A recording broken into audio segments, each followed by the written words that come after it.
Warning, this video is rated adults only.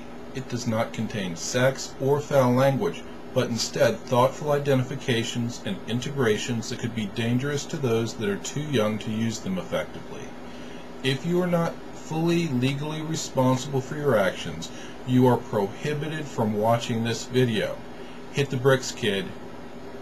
If you are a minor and cannot follow instructions, you are further warned that you should not act towards other people based upon any of the ideas in this video unless you have fully and completely consulted with the adult that is legally responsible for you.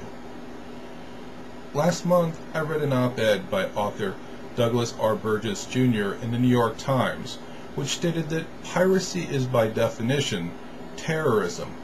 I wanted to scream.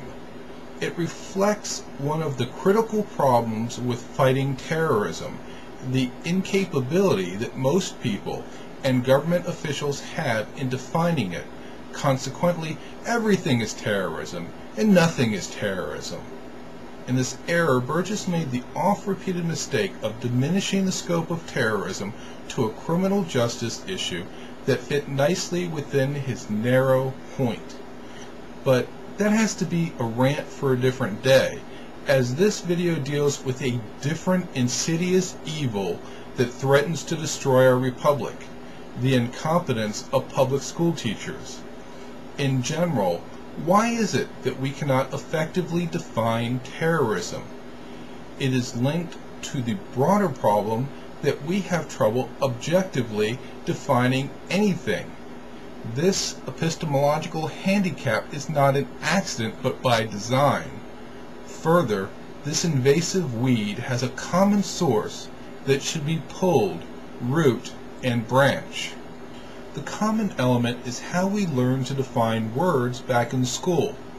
Think back to learning your vocabulary list. How did you do it?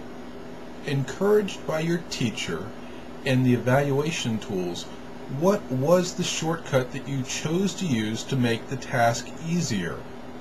Close your eyes for a moment and think back. I expect that you attempted to learn each definition using the briefest terms and most frequently as a single word synonym. Consequently, many words tend to all mean the same thing without distinction, like saying piracy as terrorism.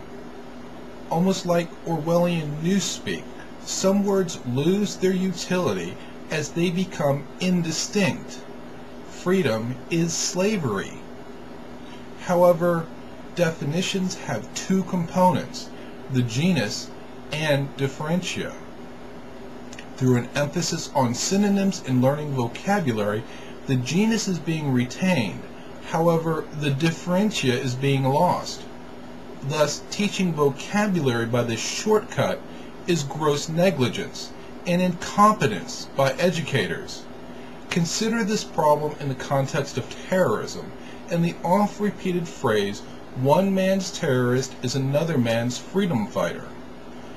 Our common definitions have become so corrupted by this epistemological error that we cannot distinguish a terrorist from a freedom fighter in public debate. It is more than this one issue in our corrupted public dialogue. Just from recent news, reducing the increase in spending is synonymous with cutting spending. Cutting taxes is synonymous with spending. Transfer payments to those that do not pay taxes is synonymous with a tax rebate. And market dysfunction caused by government regulation is synonymous with a consequence of excess freedom. Are public school teachers just evil? Probably not. They're just incompetent.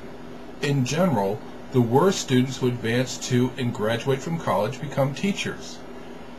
With generation after generation of incompetent teachers, the problem becomes progressively worse.